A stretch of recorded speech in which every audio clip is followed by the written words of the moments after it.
Good morning students. ಈ ದಿನ ಅಧ್ಯಾಯ 2 ಉದ್ಯಮಗಾರಿಕೆ ಬಗ್ಗೆ ಇಲ್ಲಿ ನೋಡ್ತಾ ಹೋಗೋಣ. ಉದ್ಯಮಗಾರಿಕೆ ಅಂದಕೂಳೆ ಇಂದಿನ ಆರ್ಥಿಕ ಮಾರುಕಟ್ಟೆಯ ಮುಂಚೂಣಿಯಲ್ಲಿ ಉದ್ಯಮಗಾರಿಕೆ ಪ್ರಮುಖ ಪಾತ್ರವನ್ನು ವಹಿಸ್ತಿದೆ ಅನ್ನೋದು ನಮಗೆ ಗೊತ್ತು. ಇದು ಪ್ರಮುಖ ಆರ್ಥಿಕ ಚಟುವಟಿಕೆಗಳಾದಂತಹ ಭೂಮಿ, ದುಡಿಮೆ, ಬಂಡವಾಳ ಮತ್ತು ಸಂಘಟನೆಗಳಲ್ಲಿ ಇದು ಸಹ ಒಂದಾಗಿದೆ ಅಂತ ಹೇಳ್ಬೋದು. ಹಾಗಾಗಿ ಒಂದು ದೇಶದ ವ್ಯಾಪಾರ ಪರಿಸ್ಥಿತಿ ಮತ್ತು ಕೈಗಾರಿಕಾ ಕ್ಷೇತ್ರದ ಬದಲಾವಣೆಗಳಲ್ಲಿ ಪ್ರಬಲವಾದಂಥ ಅಂಶವಾಗಿದೆ ಈ ಉದ್ಯಮಗಾರಿಕೆ ಅನ್ನೋದು. ಹಾಗಾಗಿ ಈ ಉದ್ಯಮಗಾರಿಕೆಯಲ್ಲಿ ಉದ್ಯಮಿ ಮತ್ತು ಉದ್ಯಮಗಾರಿಕೆಯ ಅರ್ಥ, ಉದ್ಯಮಗಾರನ ಪಾತ್ರ ಮತ್ತು ಪ್ರಾಮುಖ್ಯತೆ, ಸ್ವಯಂ ಉದ್ಯೋಗ ಅವಕಾಶಗಳು, ಸ್ವಯಂ ಉದ್ಯೋಗದ ವ್ಯವಸ್ಥೆ, ಕೆಲವು ಪ್ರಮುಖ ಉದ್ದಿಮೆದಾರರು ಇದರಲ್ಲಿ ಕಂಡುಬರ್ತಾರೆ. ಈ ಅಧ್ಯಾಯದಲ್ಲೂ ಸಹ 3 ಅಂಕದ ಒಂದು ಪ್ರಶ್ನೆಯನ್ನು ಕೇಳಲಾಗುತ್ತೆ. ಹಾಗಾಗಿ ಈ ಬರುವಂತಹ ಕ್ವಶನ್ಸ್ಗಳನ್ನು ಎಲ್ಲವನ್ನೂ ಸಹ ನೀವು ಓದಬೇಕಾಗತ್ತೆ. ಹಾಗಾದರೆ ಉದ್ಯಮಗಾರಿಕೆ ಅಂದ್ರೇನು? ಉದ್ಯಮಿ ಎಂಬ ಪದವು ಫ್ರೆಂಚ್ ಪದವಾಗಿದ್ದು ಇದು ಎಂಟ್ರಪ್ರೆಂಡೆ ಇಂದ ಬಂದಿದೆ ಅಂತ ಹೇಳ್ಬೋದು. ಅಂದರೆ ಒಂದು ಚಟುವಟಿಕೆಯನ್ನು ಕೈಗೆತ್ತಿಕೊಳ್ಳುವ ಉದ್ಯಮಿಯು ಹೊಸ ಕಲ್ಪನೆಯನ್ನು ವ್ಯವಹಾರದಲ್ಲಿ ರೂಢಿಗೆ ತರುವವನಾಗಿದ್ದು, ಇವನಲ್ಲಿ ವ್ಯವಹಾರ ನಿರ್ವಹಿಸಲು ಆಡಳಿತ ನಿರ್ವಹಣೆಯ ಕೌಶಲ್ಯ ಮತ್ತು ತಂಡವನ್ನು ನಿರ್ಮಿಸುವ ಸಾಮರ್ಥ್ಯ ಮತ್ತು ಮುಂದಾಳತ್ವದ ಗುಣಗಳು ಉದ್ಯಮಗಾರನಿಗೆ ಇರಬೇಕಾಗತ್ತೆ. ಹಾಗಾಗಿ ಉದ್ಯಮಿಯನ್ನು ಉದ್ಯಮಶೀಲ ಅಥವಾ ಉದ್ದಿಮೆಗಾರ ಅಂತೇಳಿ ಕರೆಯಲಾಗುತ್ತೆ. ಹಾಗಾದರೆ ಇದರಲ್ಲಿ ಉದ್ಯಮಗಾರಿಕೆ ಎಂದರೇನು ಅಂತ ಗೊತ್ತಾಯಿತು. ಆ ಉದ್ಯಮಗಾರಿಕೆಯ ಗುಣಲಕ್ಷಣಗಳೇನು ಅಂಥೇಳಿ ಕೇಳ್ತಾರೆ. ಇದು ವೆರಿ ಇಂಪಾರ್ಟೆಂಟು. 3 ಮಾರ್ಕ್ಸಿಗೆ ಈ ಒಂದು ಕ್ವಶನ್ಸನ್ನು ಕೇಳಲಾಗುತ್ತೆ. ಇದಾದ ನಂತರ ಉದ್ಯಮಿಯ ಕಾರ್ಯಗಳು ಯಾವ್ಯಾವು, ಉದ್ಯಮಿಯ ಪಾತ್ರ ಏನು, ಉದ್ಯಮಿಗಳ ಪ್ರಾಮುಖ್ಯತೆ ಏನು, ಉದ್ಯಮಿಗಳಿಗೆ ಸ್ವಂತ ಉದ್ಯೋಗ ಅವಕಾಶಗಳು ಯಾವ್ಯಾವು, ಸ್ವಯಂ ಉದ್ಯೋಗಕ್ಕಾಗಿ ರೂಪಿಸುವಂಥ ಯೋಜನೆಗಳು ಯಾವ್ಯಾವು, ಉದ್ಯಮಿಗಳ ಪಾತ್ರ ಅಂದರೆ ಪ್ರಾವರ್ತಕ ಸಂಸ್ಥೆಗಳು, ಹಾಗೆ ಪ್ರಮುಖ ಉದ್ದಿಮೆಗಾರರಾದಂತಹ ಡಾಕ್ಟರ್ ಪ್ರತಾಪ್ ರೆಡ್ಡಿ, ನರೇಶ್ ಗೋಯಲ್, ನಾರಾಯಣ ಮೂರ್ತಿ, ವರ್ಗೀಸ್ ಕುರಿಯನ್, ಧೀರುಭಾಯಿ ಅಂಬಾನಿ, ಅಜಿಂ ಪ್ರೇಮ್ಜಿ, ಏಕ್ತಾ ಕಪೂರ್ ಮತ್ತು ಕಿರಣ್ ಮುಜುಮ್ದಾರ್ ಶಾ ಇವರುಗಳು ಉದ್ದಿಮೆಗಾರರು, ಅಂದರೆ ಪ್ರಮುಖ ಉದ್ದಿಮೆಗಾರರು.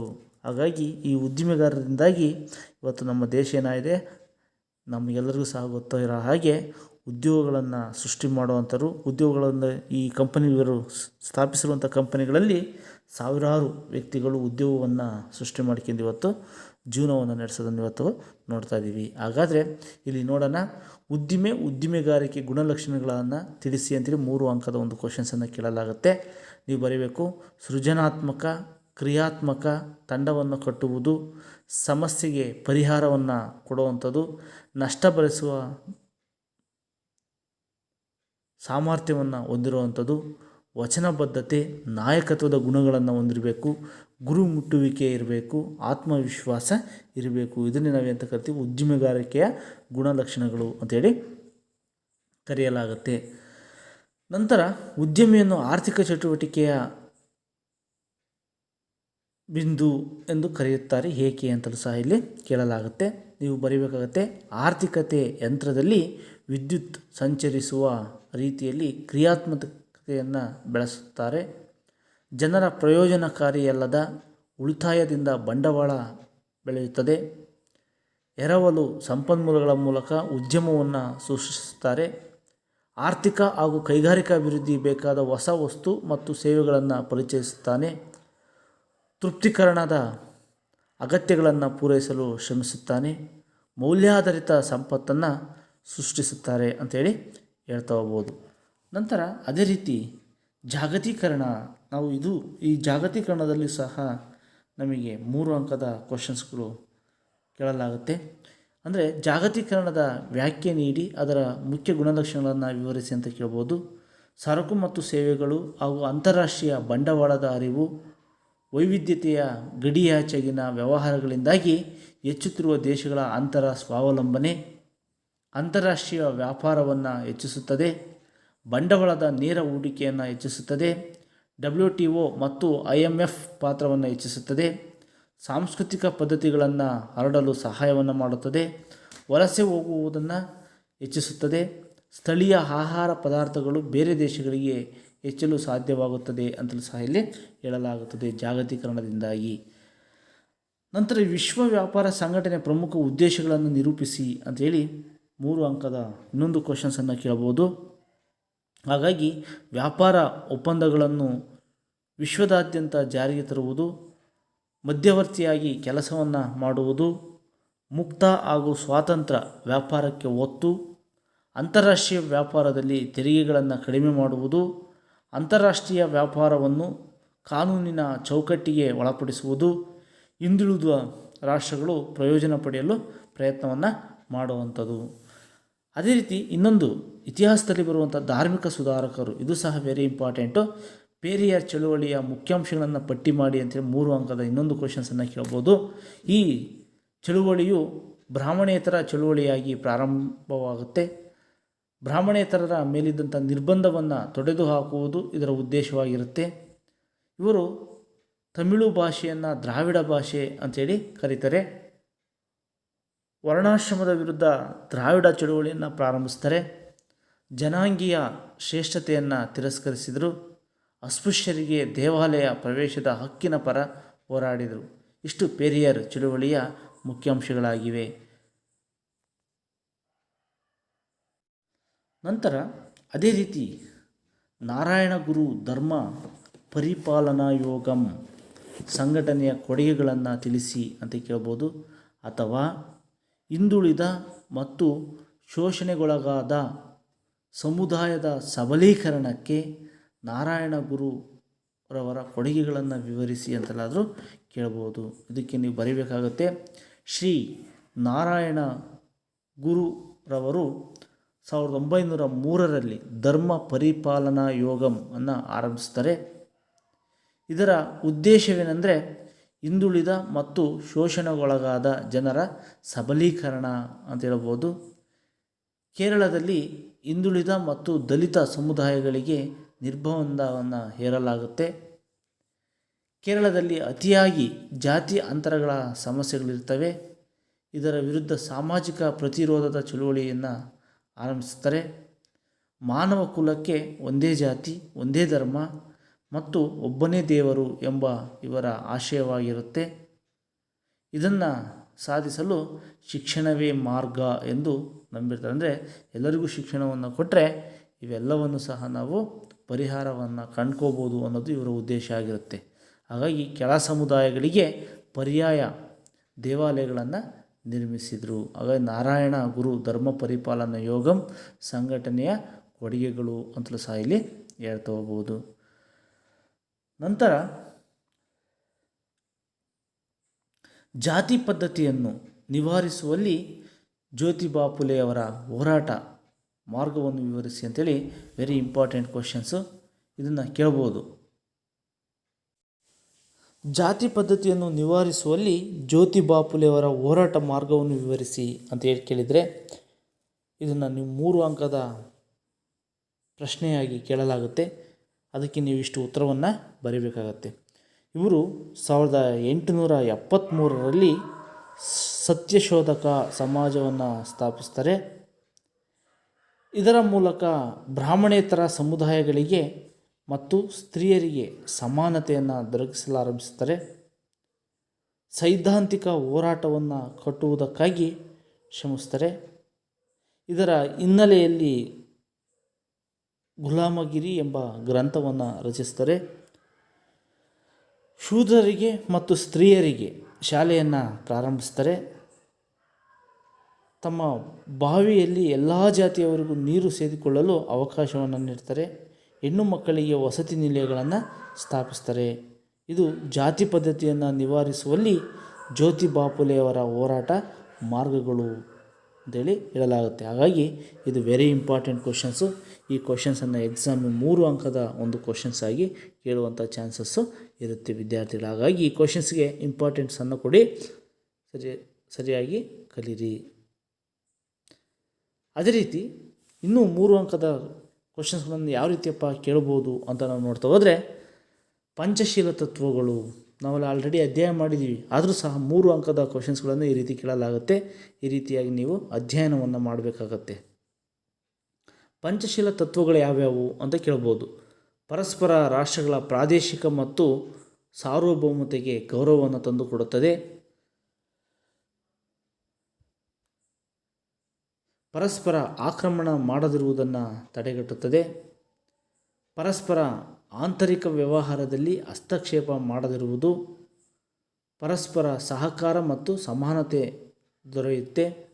ಶಾಂತಿಯುತ ಸಹಬಾಳ್ವೆ ಅನ್ನೋದು ಈ ಪಂಚಶೀಲ ತತ್ವಗಳ ಉದ್ದೇಶವಾಗಿದೆ ಅಂತಲೂ ಸಹ ಇಲ್ಲಿ ಹೇಳ್ತಾ ಹೋಗ್ಬೋದು. ಇನ್ನೊಂದು ಕ್ವಶನ್ಸು 3 ಅಂಕದ ಕ್ವಶನ್ಸನ್ನು 1857ರ ದಂಗೆ ವಿಫಲತೆ ಕಾರಣಗಳು ಯಾವ್ಯಾವು ಅಂತ ಕೇಳೋದು. ವೆರಿ ಇಂಪಾರ್ಟೆಂಟ್ ಇದು. ಹಾಗಾಗಿ ಇದು ಇಡೀ ಭಾರತವನ್ನು ವ್ಯಾಪಿಸಿದ ದಂಗೆಯಾಗಿರಲಿಲ್ಲ ಅಂತ ಹೇಳ್ಬೋದು. ಇಡೀ ಅಂದರೆ ಉತ್ತರ ಭಾರತಕ್ಕೆ ಮಾತ್ರ ಸೀಮಿತ ಆಗಿತ್ತು, ಇನ್ನು ದಕ್ಷಿಣ ಭಾರತಕ್ಕೆ ಬಂದಿರಲಿಲ್ಲ. ಹಾಗಾಗಿ ಇದು ಇಡೀ ಭಾರತವನ್ನು ವ್ಯಾಪಿಸಿದ ದಂಗೆಯಾಗಿರಲಿಲ್ಲ. ದೇಶದ ಬಿಡುಗಡೆಗೆ ನಡೆದುದಕ್ಕಿಂತ ರಾಜನ ಸ್ವಹಿತಾಸಕ್ತಿಗೆ ನಡೆಯಿತು. ಯೋಜಿತ ದಂಗೆಯಾಗಿರದೆ ಅನಿರೀಕ್ಷಿತ ಕಾರಣಗಳಿಂದ ಪ್ರೇರೇಪಿತವಾಗಿತ್ತು. ಬ್ರಿಟಿಷ್ ಸೈನಿಕರ ಒಗ್ಗಟ್ಟು ಮತ್ತು ಭಾರತೀಯ ಸೈನಿಕರಲ್ಲಿದ್ದಂಥ ಭಿನ್ನತೆ, ಸೂಕ್ತ ಮಾರ್ಗದರ್ಶನದ ಕೊರತೆ ಎದ್ದು ಕಾಣ್ತಾ ಇತ್ತು. ವ್ಯವಸ್ಥಿತ ಸಂಘಟನೆಯ ಕೊರತೆ ಇತ್ತು. ಯುದ್ಧತಂತ್ರ ಮತ್ತು ಸೈನಿಕ ಪರಿಣಿತಿಯ ಕೊರತೆ ಕಂಡುಬರ್ತಾ ಇತ್ತು. ಸೂಕ್ತ ನಾಯಕತ್ವದ ಮತ್ತು ಶಿಸ್ತಿನ ಕೊರತೆ ತೋರ್ಪಡಿಸ್ತಾ ಇತ್ತು. ದೇಶೀಯ ರಾಜರು ಸಿಪಾಯಿಗಳಿಗೆ ಬೆಂಬಲವನ್ನು ನೀಡಿರಲಿಲ್ಲ. ಅಂದರೆ ಒಗ್ಗಟ್ಟಿನ ಮನೋಭಾವ ಅನ್ನೋದು ಇವರಲ್ಲಿ ಕಂಡುಬರ್ತಾ ಇರಲಿಲ್ಲ. ಹಾಗಾಗಿ ಈ 1857ರ ದಂಗೆ ವಿಫಲತೆಗೆ ಇದು ಸಹ ಇವೆಲ್ಲವೂ ಸಹ ಕಾರಣವಾಗಿ ಕಂಡುಬರ್ತವೆ. ಹಾಗಾಗಿ ನೀವು ಇವನ್ನೆಲ್ಲವನ್ನು ಸಹ ಬರೀಬೇಕಾಗತ್ತೆ. ಅದೇ ರೀತಿ 1857ರ ದಂಗೆಯ ಪರಿಣಾಮಗಳೇನು ಅಂತೇಳಿ ಕೇಳ್ಬೋದು. ಕೇಳಿದರೆ ನೀವು ಬರೀಬೇಕು. ಈಸ್ಟ್ ಇಂಡಿಯಾ ಕಂಪನಿಯ ಆಡಳಿತದ ಕೊನೆಗೊಳ್ಳುತ್ತೆ. ಬ್ರಿಟಿಷ್ ರಾಣಿಯ ಆಡಳಿತ ಪ್ರಾರಂಭವಾಗುತ್ತೆ. ಭಾರತದ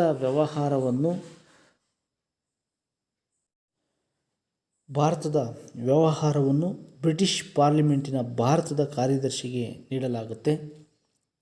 ಭಾರತೀಯರ ಪ್ರೀತಿ ಬೆಂಬಲವಿಲ್ಲದೆ ಶಾಂತಿಯುತ ಆಳ್ವಿಕೆ ನಡೆಸಲಾಗುವುದಿಲ್ಲ ಎಂದು ಬ್ರಿಟಿಷರು ಅರ್ಥಿರುತ್ತಾರೆ.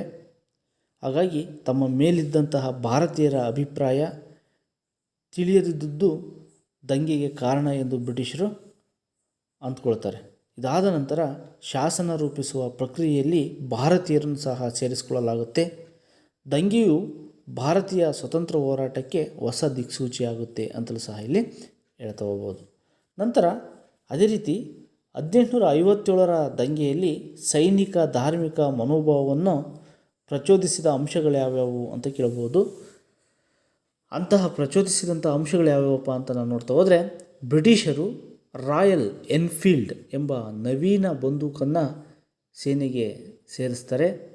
ಈ ಬಂದೂಕಿನ ತುಪಾಕಿಗೆ ಹಂದಿ ಮತ್ತು ಹಸುವಿನ ಕೊಬ್ಬನ್ನು ಸವರಿದ್ದಾರೆ ಎಂಬ ವದಂತಿ ಹಬ್ಬಿಸ್ತಾರೆ. ಹಿಂದೂಗಳಿಗೆ ಹಸು ಪವಿತ್ರವಾಗಿದ್ದರೆ ಹಿಂದೂ ಸೈನಿಕರು ಬಂದೂಕನ್ನು ಬಳಸಲು ನಿರಾಕರಿಸ್ತಾರೆ. ಮುಸ್ಲಿಂ ಸೈನಿಕರಿಗೆ ಹಂದಿ ನಿಷೇಧವಾಗಿರುತ್ತೆ, ಅವರು ಸಹ ಈ ಬಂದೂಕನ್ನು ಉಪಯೋಗಿಸಲು ನಿರಾಕರಿಸ್ತಾರೆ. ಬ್ರಿಟಿಷರು ಈ ಬಂದೂಕನ್ನು ಬಳಸಲು ಆಜ್ಞೆ ಮಾಡ್ತಾರೆ. ಭಾರತೀಯ ಸೈನಿಕರಿಗೆ ಧಾರ್ಮಿಕ ಮನೋಭಾವ ಪ್ರಚೋದಿಸ್ತಾರೆ.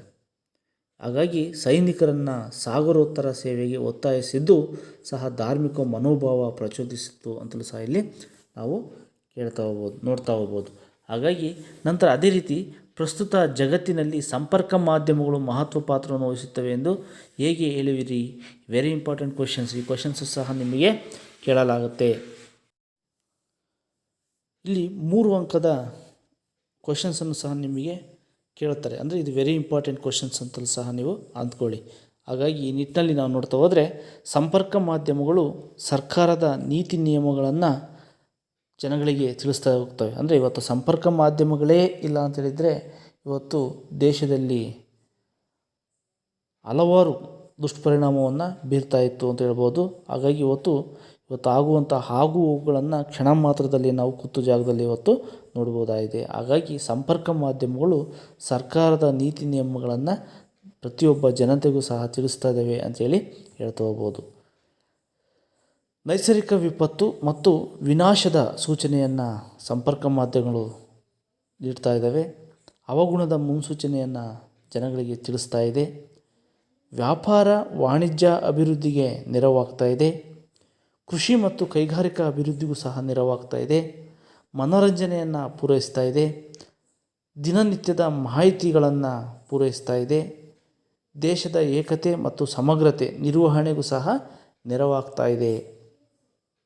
ಸಂಪರ್ಕ ಮಾಧ್ಯಮಗಳು ಮಹತ್ತರವಾದಂತಹ ಪಾತ್ರವನ್ನು ವಹಿಸ್ತಾ ಇವೆ ಅಂತಲೂ ಸಹ ಇಲ್ಲಿ ನಾವು ಹೇಳ್ತಾ ಹೋಗ್ಬೋದು. ಅದೇ ರೀತಿ ಭಾರತದಲ್ಲಿ ಜ್ಞಾನಾಧಾರಿತ ಕೈಗಾರಿಕೆಗಳ ಪ್ರಮುಖ ಪಾತ್ರವನ್ನು ತಿಳಿಸಿ ಅಂತೇಳಿ ಕೇಳಿದರೆ ನೀವು ಬರೀಬೇಕಾಗತ್ತೆ. ಇದು ಜ್ಞಾನಾಧಾರಿತ ಉತ್ಪಾದನೆ ಮತ್ತು ಸೇವೆಗಳನ್ನೊಳಗೊಂಡಂಥ ಉದ್ಯಮವಾಗಿದೆ. ಇದರಿಂದ ರಾಷ್ಟ್ರದ ಆದಾಯವೂ ಸಹ ಹೆಚ್ಚಾಗ್ತಾ ಇದೆ. ಉದ್ಯೋಗಾವಕಾಶ ಹೆಚ್ಚಾಗ್ತಾ ಇದೆ. ಹಾಗಾಗಿ ಈ ಜ್ಞಾನಾಧಾರಿತ ಕೈಗಾರಿಕೆಗಳ ಪ್ರಮುಖ ಪಾತ್ರವನ್ನು ವಹಿಸ್ತಾ ಇವೆ ಅಂತಲೂ ಸಹ ಇಲ್ಲಿ ನಾವು ನೋಡ್ತಾ ಹೋಗ್ಬೋದು. ಇಷ್ಟು ವಿಡಿಯೋ ಇವತ್ತಿಗೆ ಸಾಕು. ಉಳಿದ ವಿಡಿಯೋಗಳನ್ನು ಮುಂದಿನ ತರಗತಿಯಲ್ಲಿ ನಾವು ನೋಡ್ತಾ ಹೋಗೋಣ. Thank you.